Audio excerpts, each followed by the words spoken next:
Battery charge ചെയ്യാനുള്ള ഒരു മൊഡ്യൂളാണിത്. 3.7 lithium ion ബാറ്ററികൾ നമുക്ക് ഈസി ആയിട്ട് വീട്ടിൽ തന്നെ ചാർജ് ചെയ്തെടുക്കാൻ പറ്റുന്ന തരത്തിലുള്ള ഒരു മൊഡ്യൂളാണിത്. സിമ്പിളായിട്ടുള്ള സർക്യൂട്ടാണിത്. ഇതിനകത്തേക്ക് നമുക്ക് സാധാരണ മൈക്രോ USB-യുടെ വീട്ടിലുള്ള ഉപയോഗിക്കുന്ന മൊബൈൽ ചാർജർ ഉപയോഗിച്ചുകൊണ്ട് ഇൻപുട്ട് കൊടുത്തതിന് ശേഷം നമുക്ക് ഔട്ട്പുട്ടായിട്ട് നമ്മൾ 3.7ൻ്റെ ലിഥിയം അയൺ ബാറ്ററി ഇതിൽ കണക്ട് ചെയ്ത് കഴിഞ്ഞാൽ നമുക്ക് ചാർജ് ചെയ്ത് ഉപയോഗിക്കാൻ സാധിക്കും. ഏതൊരു വീട്ടിലാണെങ്കിലും അത്യാവശ്യം ഉപകാരമുള്ളൊരു ഡിവൈസായിട്ടാണ് എനിക്ക് തോന്നിയത്. കാര്യം പറഞ്ഞാൽ നമുക്ക് ബാറ്ററികൾ നമുക്ക് റീയൂസ് ചെയ്യാനായിട്ടും റീചാർജ് ചെയ്യാനായിട്ടും ഉപയോഗിക്കാൻ പറ്റുന്ന തരത്തിലുള്ള ഒരു ഡിവൈസാണിത്. കേവലം ഒരു 15 രൂപ മാത്രം വില വരുന്ന ഒരു ഡിവൈസാണ്. ഇതിലേക്ക് മൊബൈലിൽ നിന്ന് ഇതുപോലെയുള്ള ലിഥിയം അയൺ ബാറ്ററികളൊക്കെ നമുക്ക് റീചാർജ് ചെയ്ത് ഉപയോഗിക്കാൻ സാധിക്കുന്ന ഒരു ഡിവൈസാണിത്.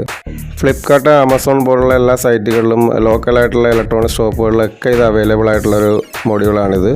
നമുക്ക് വീട്ടിൽ അത്യാവശ്യമായിട്ടൊരു ബാറ്ററി ചാർജ് ചെയ്ത് കൊടുക്കണമെന്നുണ്ടെങ്കിൽ ഇത് വളരെ ഉപകാരപ്പെടുന്ന ഒരു ഡിവൈസാണ്.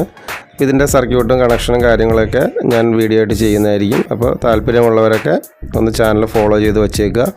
വളരെ സിമ്പിളായിട്ട് നമുക്ക് ചെയ്യാൻ പറ്റുന്ന സർക്യൂട്ടുകളാണ്. ഏതൊരു സാധാരണക്കാരനും ചെയ്യാൻ പറ്റുന്ന തരത്തിലുള്ള സർക്യൂട്ടുകളാണ് ഇതിൻ്റെയൊക്കെ. അപ്പോൾ തുടർന്നുള്ള വീഡിയോകൾക്കായി ഫോളോ ചെയ്ത് വെച്ചേക്കുക.